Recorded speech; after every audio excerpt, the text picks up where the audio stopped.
कर्मण्येवाधिकारस्ते मा फलेषु कदाचन मा कर्मफलहेतुर्भूः मा ते संगोऽस्त्वविकर्मणि।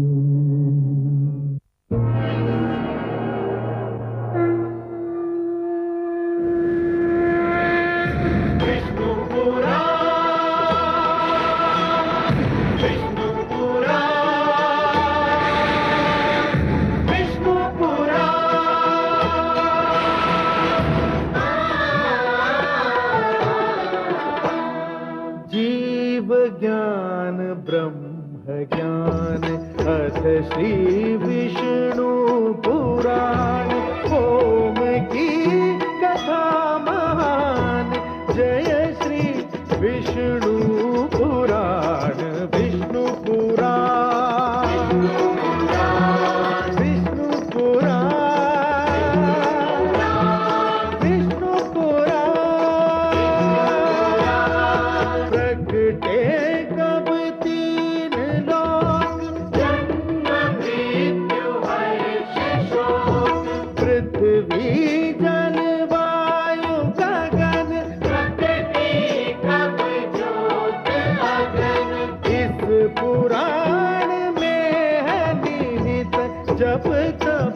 और योग ध्यान विष्णु पुराण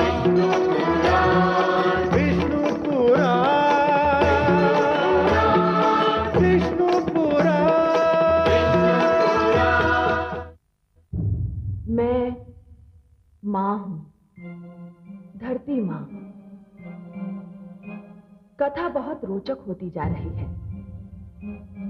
रावण धीरे धीरे सारे संसार के लिए संकट बनता जा रहा है। अभी तो ऐसा लगता है कि कोई उसकी राह नहीं रोक सकता, पर मैं जानती हूं कि अत्याचार जब भी अपनी सीमा लांघने लगता है तो मिट जाता है और रावण के सर्वनाश का कारण अवश्य जन्म लेगा। और इस कारण का जन्म इसी पुत्र कामेष्टि यज्ञ से होगा जो अभी अभी संपन्न हुआ है। महादेवी धरती की ओर मेरे प्रस्थान की भूमिका बन गई। मेरे मानव अवतार की घड़ी निकट आ गई। अब और विलंब नहीं कर सकता। और मैं कमल नयन, आप मुझे एकाकी छोड़कर चले जाएंगे और मैं क्षीर सागर की लहरें गिनती रह जाऊंगी। नहीं देवी, जहां मैं वहां आप। हमारा बंधन तो अटूट है, हमारा वियोग क्षणिक है देवी, किंतु मिलन अनंत है। धरती पर आपके शुभागमन की विधि भी संपन्न होगी। आप शीघ्र ही धरती पर मुझसे मिलने आएंगी। हे कमल नयन, हे सर्वेश्वर, हे नीलकांत, आपको कोटि कोटि प्रणाम।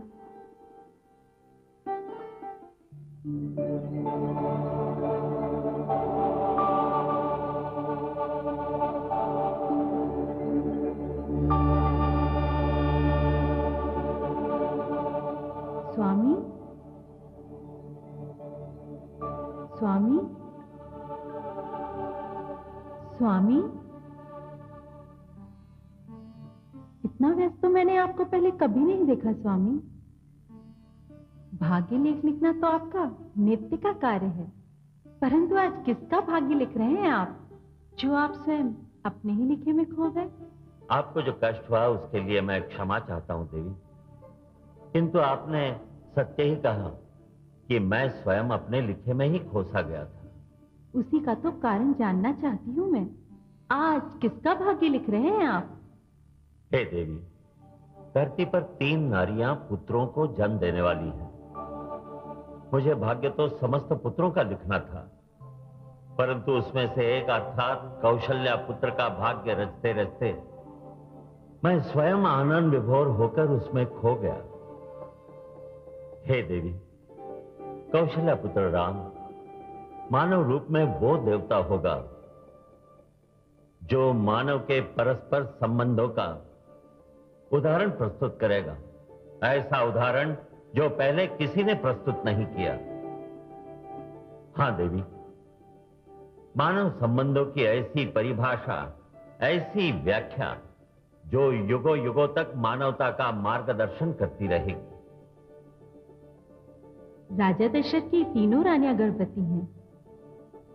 ये तो मैं जानती थी, और ये जानकर स्वयं मुझे इतना आनंद आया कि मैंने ये निर्णय ले लिया कि राजा दशरथ के पुत्रों के जन्म के समय मैं स्वयं आपके साथ अयोध्या चलूंगी। अवश्य देवी, ये बहुत अद्भुत दृश्य है।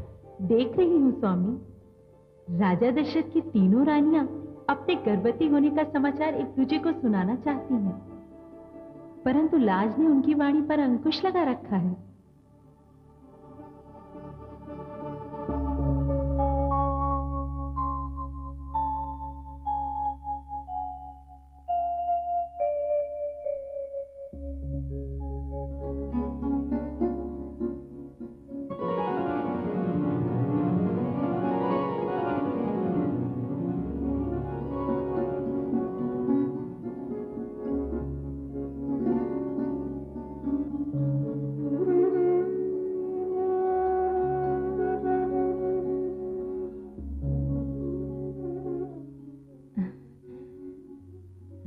मैं समझ गई दीदी, दीप जलाने का अर्थ क्या है।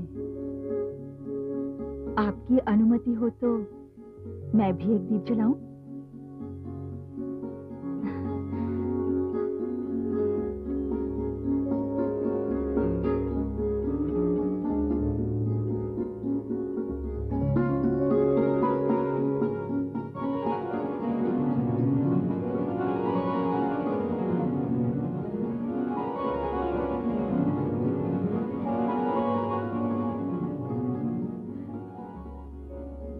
महाराज के भवन को प्रकाशमय बनाने में मैं भी अपना योगदान देना चाहती हूँ।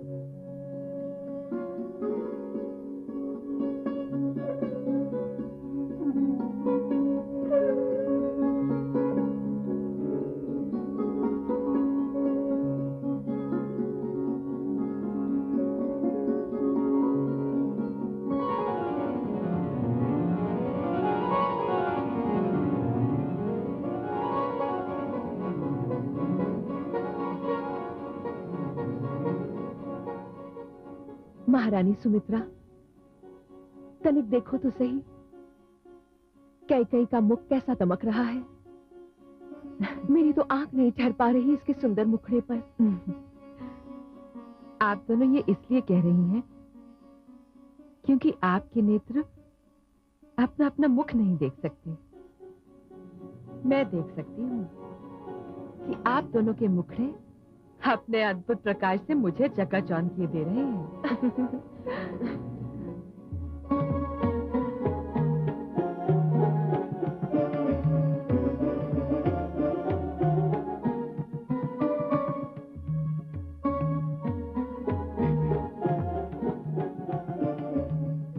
दीपक तो इस भवन में हर रात्र प्रज्वलित होते हैं, किंतु आज आप तीनों के दमकते मुखमंडल देखकर तो लगता है कि इन दीपकों की कोई आवश्यकता ही नहीं।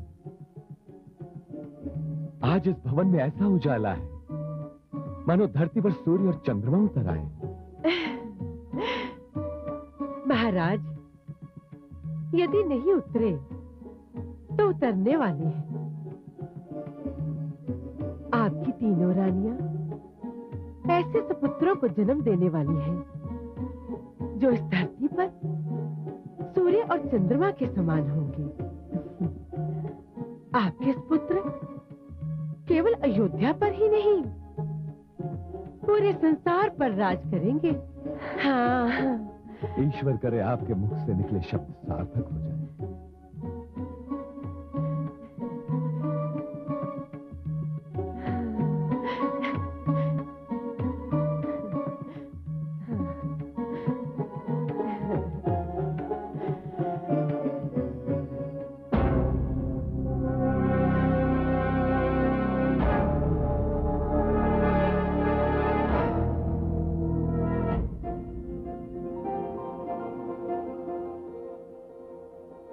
कमल नयन, आपको इतना आनंद विभोर मैंने पहले कभी नहीं देखा।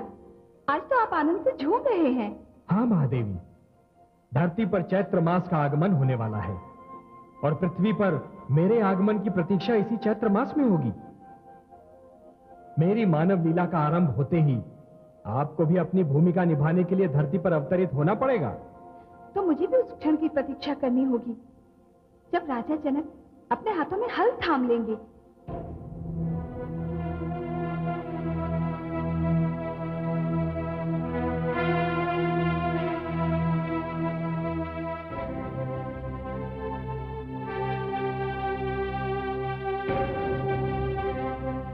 प्रणाम राजगुरु। आयुष्मान भव।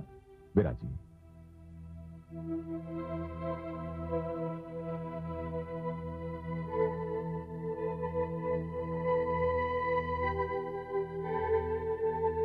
राजगुरु, मैं कब से प्रतीक्षा कर रहा हूं कि अपनी कृषक प्रजा के साथ मिलकर हल चलाऊंगा।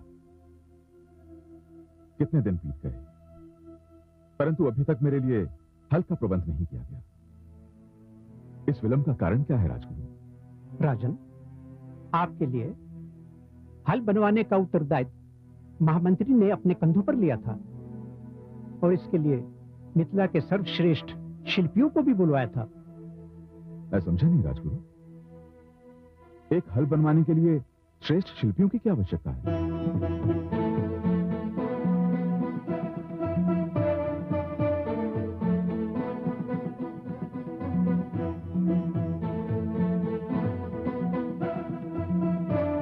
मिथिला नरेश की जय हो।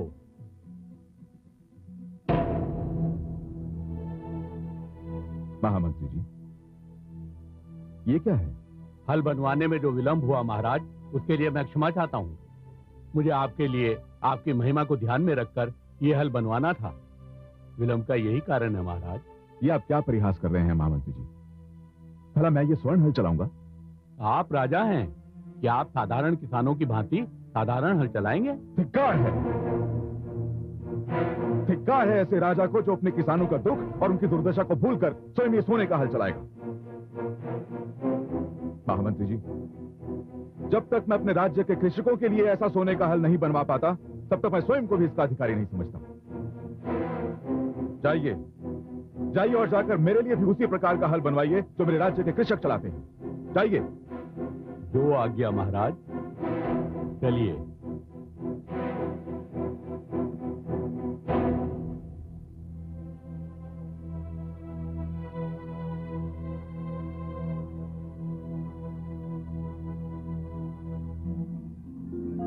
देखा आपने महादेवी, देखा आपने प्रजापालक राजा जनक को? उन्हें अपनी प्रजा के सुख दुख का कितना ध्यान है। इसी कारण तो उन्हें जनक अर्थात पिता कहा जाता है। हर राजा को ऐसा ही होना चाहिए महादेवी। जो राजा स्वयं को प्रजा के सुख दुख से दूर रखते हैं, प्रजा की समस्याओं को अपनी समस्याएं नहीं समझते, उन्हें धिक्कार है। ये तो मेरे लिए बड़े गौरव का विषय है कि मिथिला नरेश मेरे भी जनक होंगे। महादेवी, उनके घर में जन्म लेकर आप उनका गौरव बढ़ाएंगी। देखिए महादेवी, धरती पर चैत्र की बयार लहरा रही है, शुक्ल पक्ष की बेला है। मुझे अनुमति दीजिए महादेवी, मुझे अनुमति दीजिए। अभी तो मुझे समस्त देवलोक का भ्रमण करके एक एक देव से विदा लेनी है। धरती पर मेरी मानव लीला का प्रथम चरण अयोध्या से प्रारंभ होगा।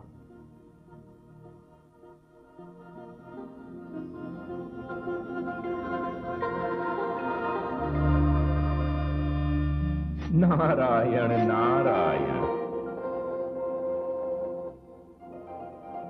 हे लक्ष्मीपति, मैं पृथ्वी पर आपकी यात्रा का अभिनंदन करता हूं। आपने सिद्ध कर दिया कि आपको धरती और मानव के कल्याण की कितनी चिंता रहती है। हे जगदीश्वर, पृथ्वी वाले अज्ञान के अंधकार में आपको भूल सकते हैं, किंतु आप पृथ्वी को दिया हुआ अपना वचन नहीं भूल सकते। ओम पूर्णमदः पूर्णमिदं पूर्णात् पूर्णमुदच्यते पूर्णस्य पूर्णमादाय वक्ष्यते। अब तो मेरी पुत्री को कोई कष्ट नहीं होगा। हाँ। पुत्री, देख, मैंने तेरे लिए औषधि बनाई है। इसका प्रयोग करने से तुम्हें तनिक भी प्रसव पीड़ा नहीं होगी। हाँ। धन्यवाद धाई माँ। आप मेरा कितना ध्यान रखती हैं। क्यों ना रखूं? माँ बनकर पाला है तुम्हें, वर्षों इन हाथों का झूला बनाकर झुलाया है तुम्हें। अपनी कोख से जन्म ना दिया तो क्या हुआ? तुम्हारे पोषण का कष्ट तो झेला है ना मैंने। ये लेप लगा ले। आपने दीदी कौशल्या और दीदी सुमित्रा को भी औषधि दी। क्यों दूं? उनके पास अपनी धाइयां है ना, वो दे देंगी। नहीं धाई माँ, वे दोनों मेरे लिए सगी बहनों के समान हैं। मेरे पास जो भी होगा वो मैं उनसे बांटूंगी। उन दोनों ने जो मुझे स्नेह दिया है वो मेरे जीवन का सबसे मूल्यवान धन है। इसीलिए तो मैंने महाराज के दिए हुए 2 वचन भी उनसे नहीं मांगे, जिससे हम तीनों बहनों में समानता बनी रहे। तू बहुत भोली है पुत्री। नहीं धाई माँ, यही मेरा कर्तव्य है। मैंने तो महाराज को भी अपने पास रुकने नहीं दिया, उन्हें दीदी कौशल्या के पास भेज दिया। आप ये लेप मेरी दोनों बहनों को भी दीजिए। जाती हूँ।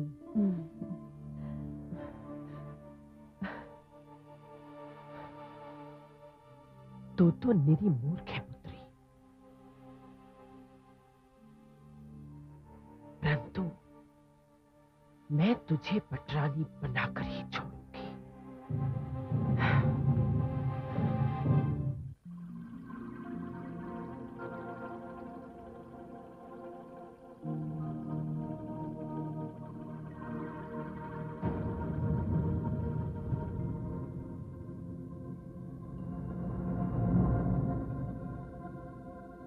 प्रणाम है आदि प्रजापति।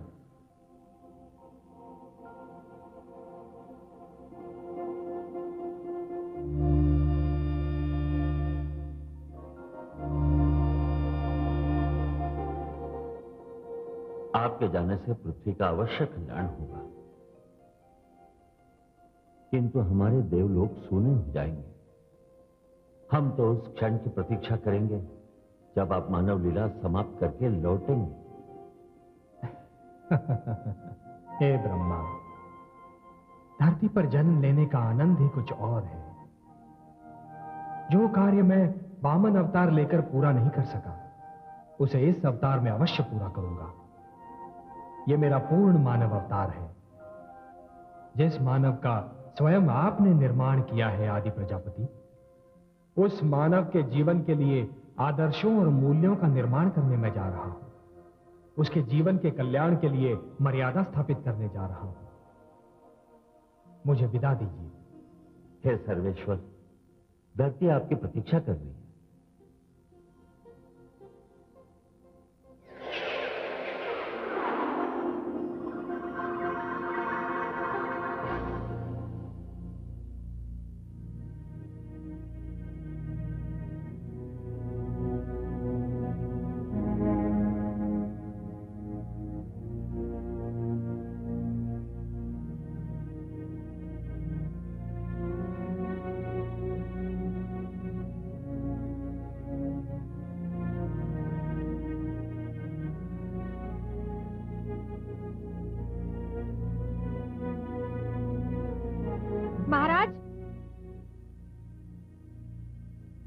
महाराज की जय हो।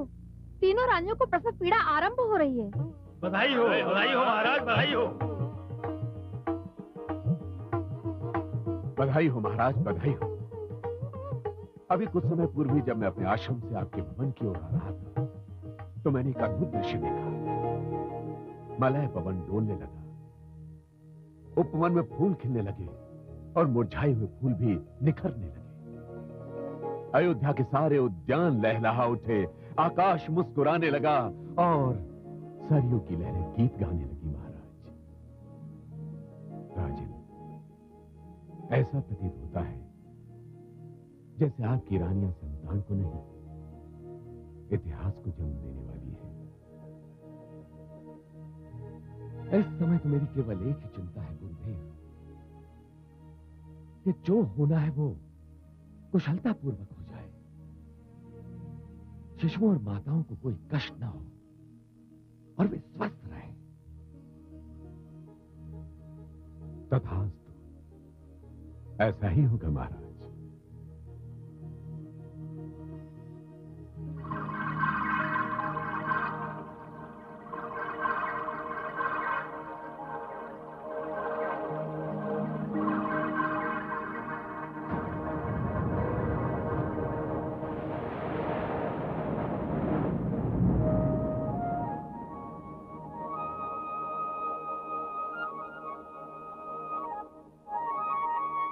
हे लक्ष्मीपति, आपके धरती पर अवतरित होने का शुभ समाचार सुनकर हम सभी देवताओं ने निर्णय किया है कि हम भी धरती पर जन्म लेंगे और आपकी लीला में यथाशक्ति योगदान करेंगे।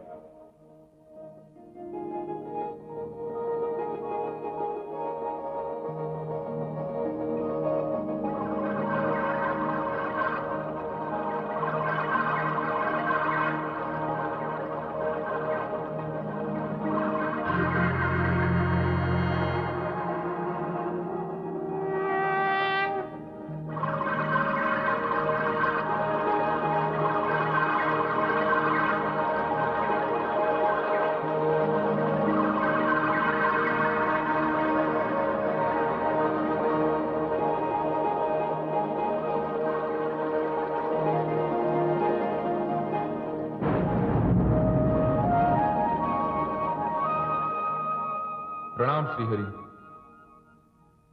प्रणाम भोलेनाथ। आपके इस अवतार से धरती धन्य हो जाएगी। सारी अयोध्या नगरी पुष्पों से महक रही है, दीपों से जगमगा रही है। मैं भी आपके इस बाल रूप के स्वागत के लिए धरती पर आना चाहता हूं, आपके कार्यों में आपका सहयोगी बनना चाहता हूं, परंतु हे प्रभु, मैं ये निर्णय नहीं कर पा रहा हूं कि मुझे किस रूप में धरती पर आना चाहिए। आप ही मुझे परामर्श दीजिए। हे भोलेनाथ, देवर्षि नारद ने क्रोध में आकर मुझे एक शाप दिया था कि कभी मुझे वानरों से सहायता मांगनी होगी। भोलेनाथ, उचित यही होगा कि आप कृपया वानर रूप में अवतरित हों, जिससे देवर्षि नारद का शाप रूपी ऋण उतर जाए। हे सर्वेश्वर, आपके इस मार्गदर्शन के लिए आपको कोटि कोटि धन्यवाद।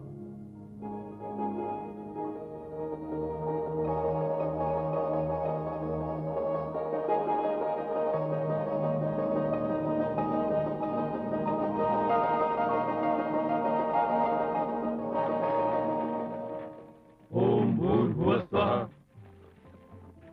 तत्सवितुर्वरेण्यं भर्गो देवस्य धीमहि धियो यो न प्रचोदयात्। ओम भूर्भुवस्वः तत्सवितुर्वरेण्यं भर्गो देवस्य धीमहि।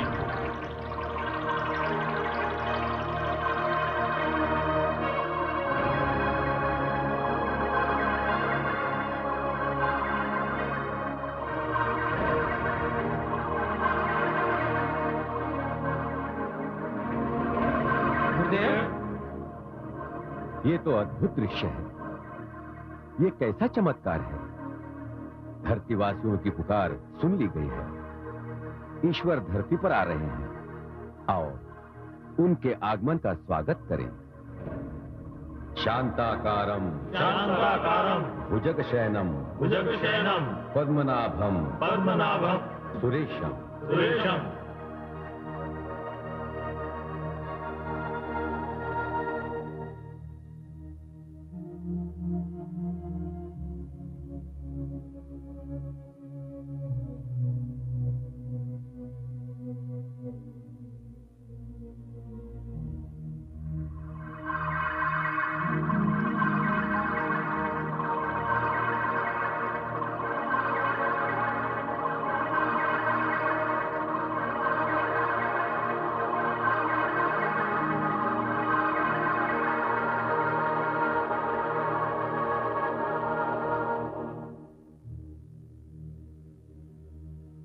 ये कैसा प्रकाश पुंज था गुरुदेव?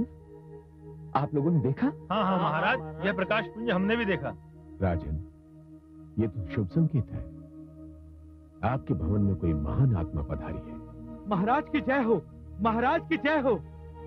महाराज, पूरी अयोध्या नगरी आश्चर्यचकित है। सारे नगर ने आकाश मार्ग से एक बाल रूपी प्रकाश को राजभवन की ओर आते देखा है। पूरे आकाश में सुंदर सुंदर रंग दिखाई दे रहे थे और सारे नगरवासी महाराज के आंगन में संतान की किलकारी गूंजने की प्रार्थना कर रहे हैं। मात्र नगरवासियों को ही नहीं राजन, अभी तो पूरे संसार को एक शुभ समाचार मिलने वाला है। अयोध्या वासियों से कहा जाए कि वो उत्सव की तैयारियां करें। जो आज्ञा महाराज।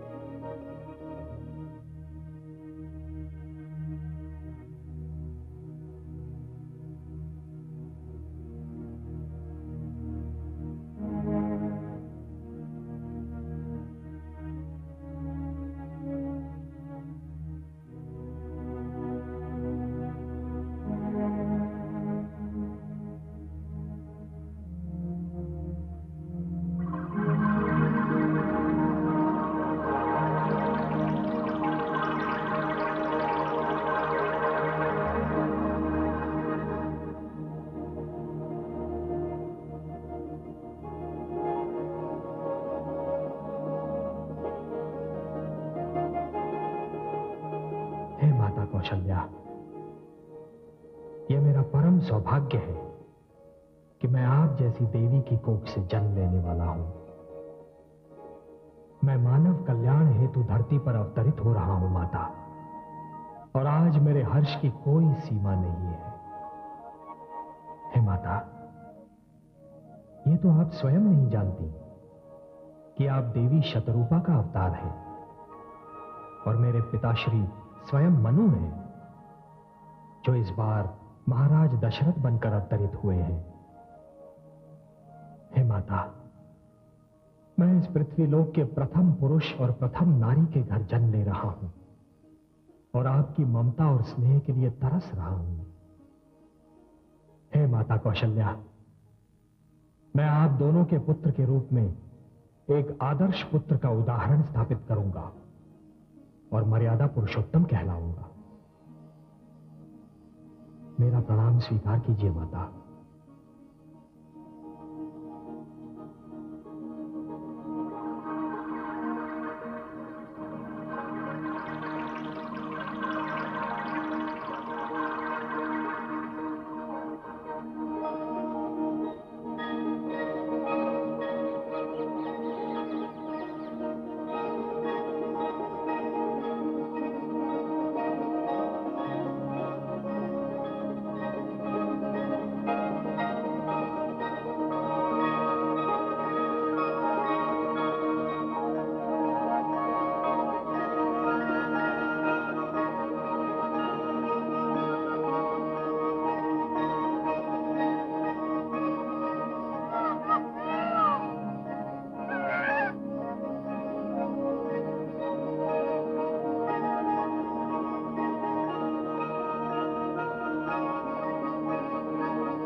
जय हो महाराज। महारानी कौशल्या ने कमल समान पुत्र को जन्म दिया है। बधाई हो महाराज, बधाई हो, बधाई हो।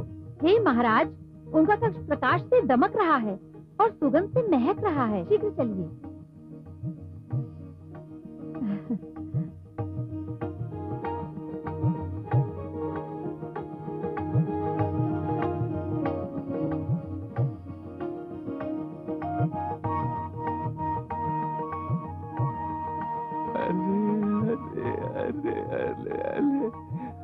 मेरा पुत्र, मेरा नन्हा मुन्ना प्यारा सा पुत्र, मेरे लाल, मेरी आंखों का तारा,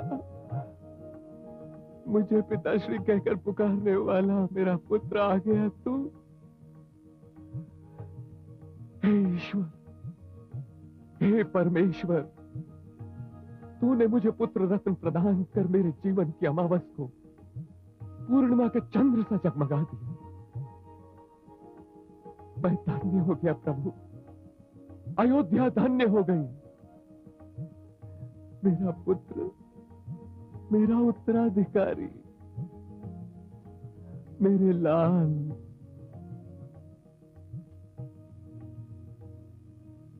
भय प्रगट कृपाला, दीन दयाला, कौशल्या हितकारी,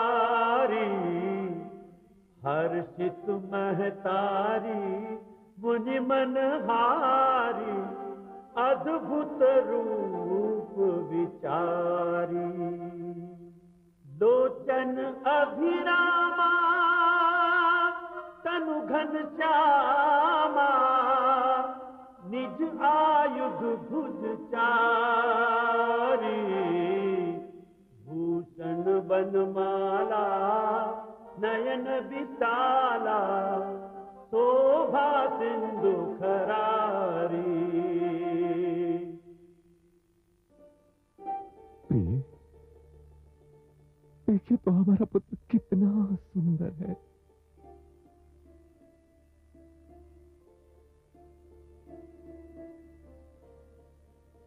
हमारी ज्येष्ठ रानी ने हमें ज्येष्ठ पुत्र भी प्रदान कर दिया।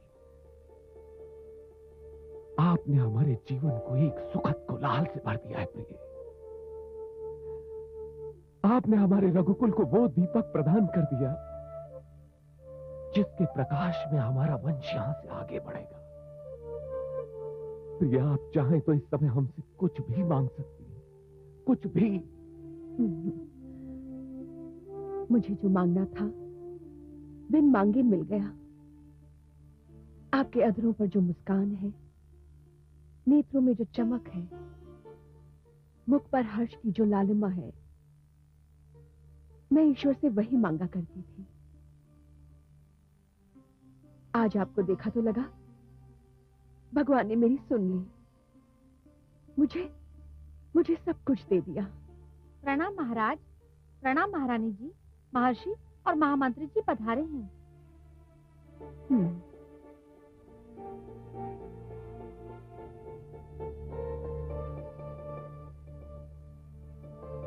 आइए गुरुदेव, आइए। प्रणाम गुरुदेव। सौभाग्यवती। मैं धन्य हुआ। राजन, इस बालक में मुझे यश, तेज, वीरता, धैर्य और मर्यादा की प्रतिष्ठा तथा चरित्र की महानता का बाल रूप दिखाई दे रहा है। अब मुझे ज्ञात हुआ कि अयोध्या में अचानक ही वसंत क्यों छा गया था। उसका कारण क्या था? गुरुदेव, एक संतानहीन पिता को पुत्र जन्म पर जो हर्ष होता है वो तो मुझे है ही, किंतु न जाने क्यों मुझे ऐसा लग रहा है कि मेरा ये नवजात शिशु पुत्र से कुछ बढ़कर है। कौन है ये समझने में मैं असमर्थ हूं। आपको समझने की आवश्यकता ही नहीं है राजन। ये बालक स्वयं समझा देगा कि ये कौन है, क्या है। गुरुदेव, मैं अपने इस पुत्र का कोई ऐसा नाम रखना चाहता हूं जिसे संसार कभी भूल न पाए। अवश्य राजन, आज चैत्र मास के शुक्ल पक्ष की नवमी तिथि है। पुनर्वसु नक्षत्र है और कर्क लग्न में राजमहिषी कौशल्या ने इस अनन्य बालक को जन्म दिया है। इसके स्वयं के ग्रह भी महान है। इस समय सूर्य, मंगल, गुरु, शुक्र, शनि, ये सभी ग्रह अपने उच्च स्थान पर हैं। आपके घर में साक्षात ब्रह्म ने जन्म लिया है राजन। इस बालक का नाम राम के अतिरिक्त और कोई हो ही नहीं सकता। राम,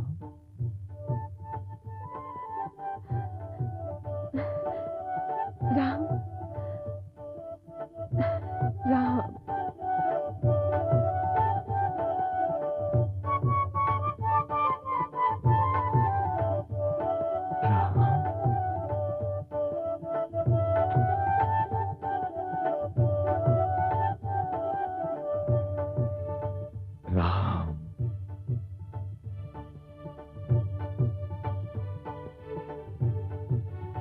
महामंत्री सुमंत, सारी अयोध्या में घोषणा करवा दीजिए कि हमारे घर रघुकुल के भविष्य ने जन्म ले लिया है, अयोध्या के भावी नरेश ने जन्म ले लिया है, राम ने जन्म ले लिया है।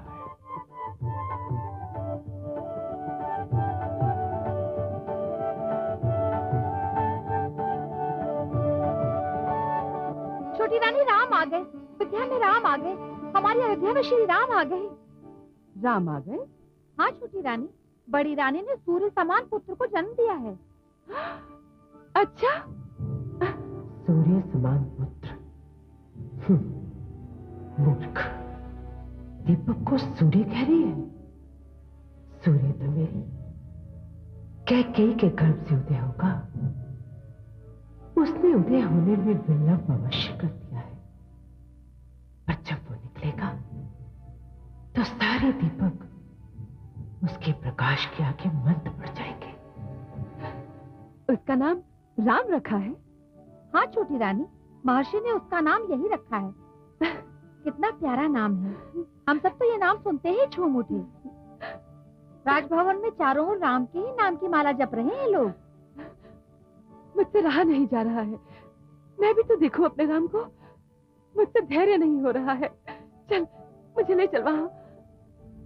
अरे अरे, तुम्हें अपनी अवस्था का तनिक भी ध्यान नहीं?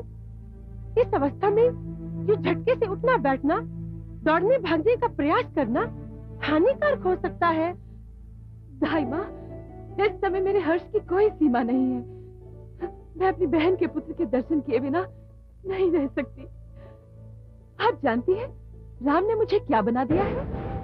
क्या बना दिया है जो तुम इतनी उतावली हो रही हो? दाई माँ, राम ने मुझे माँ बना दिया है। आज जब तक मैं उसका मुख नहीं देख लेती मुझे चैन नहीं मिलेगा। चल चल, मुझे अभी वहां ले चल। चल।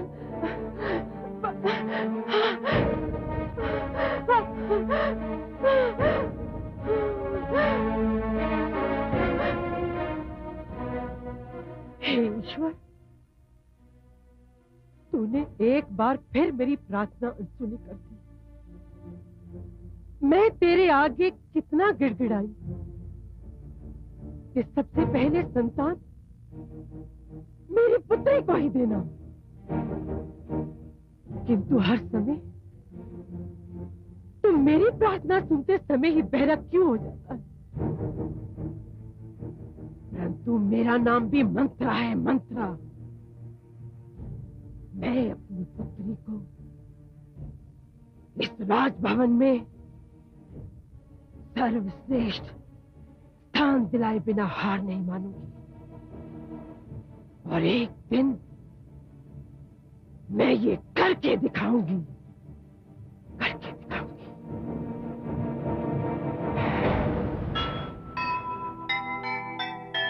राम लला के जन्म पर झूम उठा संसार।